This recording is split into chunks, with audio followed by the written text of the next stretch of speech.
Sir, American president ട്രംപും Britain PM ആയിട്ടുള്ള സ്റ്റാർമറും തമ്മിൽ 20 മിനിറ്റ് നീണ്ടിട്ടുള്ള ഒരു ഫോൺ ഇൻ സംഭാഷണം നടന്നിട്ടുണ്ട്.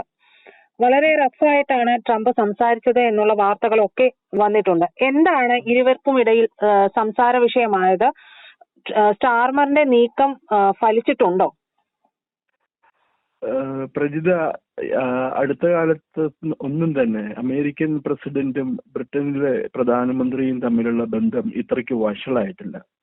പ്രസിഡന്റ് ട്രംപും അതേപോലെ പ്രധാനമന്ത്രി സ്റ്റാർമറും തമ്മിൽ കഴിഞ്ഞ ദിവസം ഇന്നലെ ഒരു ചർച്ച ടെലിഫോണിൽ സംസാരിച്ചു.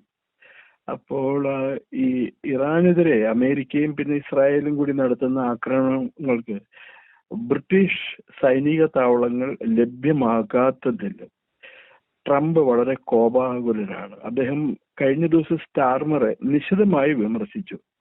അതിനെ തുടർന്നിട്ടാണ് സ്റ്റാർമർ വളരെ ബുദ്ധിമുട്ടിയിട്ട് ട്രംപിനെ ടെലിഫോണിൽ ബന്ധപ്പെട്ടത്. അത് ഒരു ബ്രിട്ടനിലെ ഒരു പ്രമുഖ ദിനപത്രമായ ഐ ജസ്റ്റ് നോട്ട് കണ്ണ് എന്നുള്ളതല്ല, BE കഴിഞ്ഞിട്ട് സ്മോൾ ലെറ്റർ I, ആ പ്രമുഖ ദിനപത്രത്തിന്റെ എക്സ്ക്ലൂസീവ് റിപ്പോർട്ട് വന്നിരിക്കുന്ന വളരെ കൗതുകകരമായിട്ടുണ്ട്.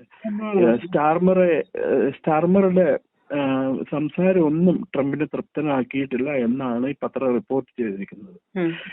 ട്രംപ് വളരെ കോപിഷ്ഠനായാണ് സ്റ്റാർമറോട് സംസാരിച്ചത്. ഇത്ര എന്തുകൊണ്ടാണ് ചെയ്തിട്ടുള്ള കാര്യങ്ങൾ ന്യായീകരിക്കാവുന്നതാണോ? എന്തോ സ്റ്റാർമർ ചെയ്ത കാര്യങ്ങൾ ന്യായീകരിക്കാവുന്നതായിരുന്നോ നിലപാടുകൾ? സ്റ്റാർമറിന്റെ നിലപാടുകൾ വളരെ സങ്കീർണത നിറഞ്ഞതാണ്. അതുകൊണ്ട് തന്നെ അദ്ദേഹത്തിന് അത് നിലപാട് വിശദീകരിക്കാൻ ഒരു അവസരം കിട്ടിയിട്ടില്ല എന്നാണ് പറയുന്നത്. സ്റ്റാർമർ കുറെ ശ്രമിച്ചു നോക്കി, പക്ഷെ ട്രംപിന് ഈ സംസാരം തുടരാൻ താല്പര്യമില്ല എന്നായിരുന്നു ഈ പത്രത്തിന്റെ ലേഖകൻ പ്രധാനമന്ത്രിയുടെ അടുത്ത വൃത്തങ്ങളിൽ നിന്നും മനസ്സിലാക്കിയത്. അപ്പോ അടുത്ത മാസമാണ് ബ്രിട്ടനിലെ ചാൾസ് രാജാവ് അമേരിക്കയിലേക്ക് ഔദ്യോഗിക സന്ദർശനം നടത്തുന്നത്. അപ്പൊ ഇപ്പൊ പ്രധാനമന്ത്രി വിചാരിച്ചിരിക്കുന്നത്, സ്റ്റാർമർ വിചാരിച്ചിരിക്കുന്നത് ചാൾസ് രാജാവിന്റെ സന്ദർശനം, അതിന്റെ ബാക്ക്ഗ്രൗണ്ടില് ഈ ബന്ധം എന്താ പറയാ അല്ലെങ്കിൽ ട്രംപിന്റെ കോപം തണുപ്പിക്കാനായിട്ടാണ് അദ്ദേഹം ശ്രമിച്ചുകൊണ്ടിരിക്കുന്നത്. അപ്പോ ഞങ്ങൾ എന്തെങ്കിലും സഹായം ചെയ്തു തരണോ എന്ന് സ്റ്റാർമർ ട്രംപിന്റെ അടുത്ത് ചോദിച്ചു പോലും. അപ്പൊ പറഞ്ഞത് ഈ ടെലിഫോണിക് ടോക്കില് ബ്രിട്ടീഷ് പ്രധാനമന്ത്രി ചോദിച്ചു. അപ്പോ ട്രംപ് പറഞ്ഞത് ഈ യുദ്ധം ഏകദേശം തീർന്നു, ലക്ഷ്യം എത്തിയിരുന്നതിലും നേരത്തെ ഞങ്ങൾ ശത്രുവിനെ തറ പറ്റിച്ചു, ഇനിയിപ്പോ കൂടുതൽ സഹായമൊന്നും ഞങ്ങൾക്ക് വേണ്ട എന്നാണ് പറയുന്നത്. കാരണം ബ്രിട്ടന്റെ സൈനിക താവളങ്ങളൊന്നും തന്നെ അവര് അമേരിക്കയ്ക്കും ഇസ്രായേലിനും വിട്ടുകൊടുത്തിട്ടില്ല. അവര് ഒരു ലൈൻ വളരെ ശ്രദ്ധേയമാണ്. The 20-minute call, it was not a rosy affair എന്നാണ് പറയുന്നത്. അത് വളരെ ഒരു സുഗമമായ ഒരു ചർച്ചയല്ല നടന്നതെന്നാണ് പറയുന്നത്, പത്രം പറയുന്നത്. ദെൻ അവരിലെ ഒരു വളരെ കൗതുകകരമായ ഒരു കാര്യമുണ്ട് പ്രജിത. ബ്രിട്ടനിലെ പോപ്പുലേഷൻ എന്ന് പറയുന്ന 6,70,00,000 എന്ന് പറഞ്ഞാൽ 67 ദശലക്ഷം. അതില് മുസ്ലിംസ് 40 ലക്ഷമാണ് എന്ന് പറഞ്ഞാൽ ജനസംഖ്യയുടെ 6% മുസ്ലിംസ് ആണ്. ഇത് മാർച്ച് 2025 സെൻസസ് പ്രകാരമാണ്.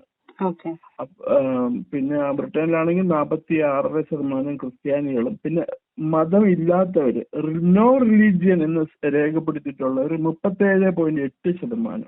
പക്ഷെ ഇതിനിടയ്ക്ക് കൗതുകകരമായ ഒരു കാര്യം, ബ്രിട്ടനിലെ ഏറ്റവും വളരെ പെട്ടെന്ന് വളരുന്ന റിലീജിയൻ മുസ്ലിം സമുദായമാണ്.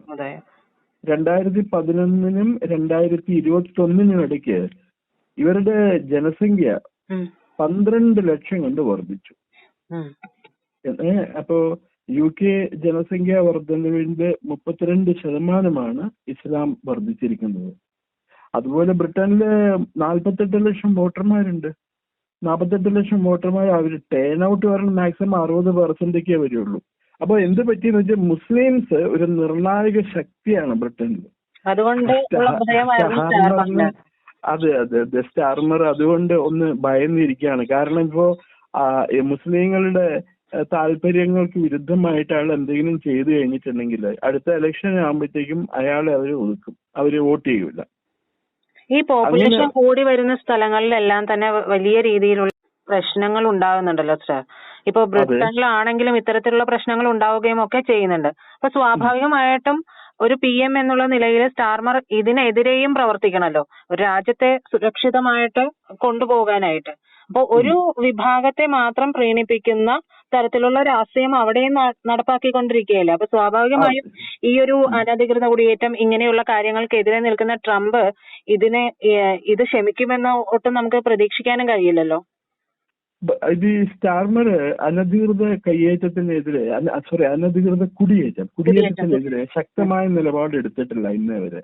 ട്രംപ് ആണെങ്കിൽ വളരെ ശക്തമായ നിലപാടുകൾ എടുത്തിട്ടുണ്ട്. ഉദാഹരണത്തിന് ഇപ്പൊ അത് മുസ്ലിം രാജ്യങ്ങളിൽ നിന്ന് മാത്രമല്ല, അമേരിക്കയുടെ രാഷ്ട്രങ്ങളുണ്ടല്ലോ, മെക്സിക്കോ ഉണ്ട്, അതുപോലെ മറ്റു രാജ്യങ്ങളായ കൊളംബോ, ഇവിടെ നിന്നൊക്കെയുള്ള ആൾക്കാര് അവിടേക്ക് കുടിയേറി പാർക്കുന്നതിന് അമേരിക്ക വളരെ എതിരാണ്. അത് പറയുന്നത് അമേരിക്കയുടെ സാമൂഹ്യ സുരക്ഷാ സംവിധാനത്തിന് വേണ്ടി ആ രാജ്യം ചെലവഴിക്കുന്ന പൈസ മുഴുവനും ഇങ്ങനെ വന്ന് അനധികൃതമായി കുടിയേറുന്നവർ തട്ടിക്കൊണ്ടു പോവുകയാണ്. അതുപോലെ അമേരിക്കയിലെ ജനങ്ങൾക്ക് ലഭിക്കേണ്ടത് ജോലി ഈ അനധികൃതമായി കുടിയേറുന്നവരാണ് തട്ടിയെടുക്കുന്നത്. അമേരിക്കൻ ജനങ്ങളെ ബുദ്ധിമുട്ടിക്കുന്ന ഒരു പരിപാടിയാണ് ഈ ഇല്ലീഗൽ ഇമിഗ്രേഷൻ. അതുകൊണ്ടാണ് അവര് പ്രസിഡന്റ് ട്രംപ് ഒരു യാഥാസ്ഥിതിക പാർട്ടിയുടെ പ്രതിനിധിയാണ്, കൺസർവേറ്റീവ് പാർട്ടിയുടെ പ്രതിനിധിയാണ്. അതേസമയം ബ്രിട്ടനിലാകട്ടെ ഈ മറ്റേ സ്റ്റാർമർ ഒരു ലിബറൽ ആയിട്ടുള്ള ലേബർ പാർട്ടി നേതാവാണ്. ലേബർ എപ്പോഴും നമ്മുടെ നാട്ടിലെ CPM-ന്റെ വേറൊരു എന്താ പറയുന്ന വേർഷനാണ്, അല്ലെങ്കിൽ കോൺഗ്രസിന്റെ വേറൊരു വേർഷനാണ്. അവരെല്ലാവരെയും പ്രീണിപ്പിച്ചുകൊണ്ട് മുമ്പോട്ട് പോകുന്ന ഒരു സംവിധാനമാണ് അവിടെ. നിലവിൽ ഈ ഒരു സ്റ്റാർമറും ട്രംപും തമ്മിലുള്ള ഈ ഒരു അസ്വാരസ്യം ഉണ്ടല്ലോ, അത് ബ്രിട്ടനെ ഏതെല്ലാം തരത്തിൽ ബാധിച്ചേക്കാം? ബ്രിട്ടന് അവരുടെ സാമ്പത്തിക നിലയിൽ കണ്ടുപോകാനും പ്രശ്നങ്ങളുണ്ടാവും ബ്രിട്ടന്. കാരണം അമേരിക്ക വളരെയധികം നികുതി അല്ലെങ്കിൽ താരിഫ് ഇളവ് കൊടുത്തിട്ടുള്ള ഒരു രാജ്യമായിരുന്നു ബ്രിട്ടൻ. ബ്രിട്ടൻ പഴയ രാജകീയ പ്രൗഢി അതൊക്കെ ഉണ്ടെങ്കിൽ കൂടി അമേരിക്കയുടെ സാമ്പത്തിക സഹായവും അതുപോലെ തന്നെ നികുതി ടാരിഫ് ഇളവുകളൊന്നും ഇല്ലാതെ ബ്രിട്ടനെ പിടിച്ചു നിൽക്കാൻ കഴിയുള്ളൂ. ബ്രിട്ടന്റെ പഴയ പ്രതാപമൊക്കെ പോയല്ലോ. സാമ്പത്തികമായിട്ട് ബ്രിട്ടൻ ഇപ്പൊ വളരെ മോശമാണ് സാമ്പത്തിക സ്ഥിതി ബ്രിട്ടന്റെ. ഇപ്പം ആദ്യത്തെ 5-6 രാഷ്ട്രങ്ങളിലൂടെ ബ്രിട്ടൻ ഫിഗർ ചെയ്യുന്നില്ല സാമ്പത്തിക ശക്തി. അതേസമയം ഇന്ത്യയുടെ കാര്യങ്ങളൊക്കെ ഇന്ത്യ ഇപ്പൊ 3-ാം സ്ഥാനത്തേക്ക് കുതിച്ചുകൊണ്ടിരിക്കുകയാണ് ഇന്ത്യയുടെ സമ്പദ് വ്യവസ്ഥ. അപ്പൊ അത്ര പോലും ബ്രിട്ടൻ എത്താൻ പറ്റിയിട്ടില്ല. അതിന് കുറച്ച് നാളുകൾ മുമ്പ് ബ്രിട്ടനിൽ നിന്നുള്ള ഹൈ ലെവൽ ഡെലിഗേഷൻ ഇവിടെ വന്ന് ഇന്ത്യയിലെ നിക്ഷേപകരെ അങ്ങോട്ടേക്ക് വിളിച്ചു ആകർഷിക്കാനായിട്ട് വന്ന് ഞങ്ങളുടെ നാട്ടിൽ വന്ന് വ്യവസായങ്ങൾ തുടങ്ങും എന്നൊക്കെ പറഞ്ഞു കഴിഞ്ഞിട്ട്. അപ്പൊ തന്നെ നമുക്ക് മനസ്സിലാക്കാൻ പാടില്ലേ ഈ ബ്രിട്ടന്റെ സാമ്പത്തിക സ്ഥിതി വളരെ മോശമാണ്. അവർക്കിപ്പോ അമേരിക്കയുമായിട്ട് ഒരു സംഘർഷം അവർക്ക് വന്നാൽ അല്ലെങ്കിൽ അവരുടെ ബന്ധം വഷളായി കഴിഞ്ഞാൽ അത് അവരെ പ്രതികൂലമായിട്ട് ബാധിക്കും. അമേരിക്കയെ സംബന്ധിച്ചിടത്തോളം ഒന്നും നഷ്ടപ്പെടാനില്ല എന്നുള്ളതാണ് സത്യം. Okay sir, thank you.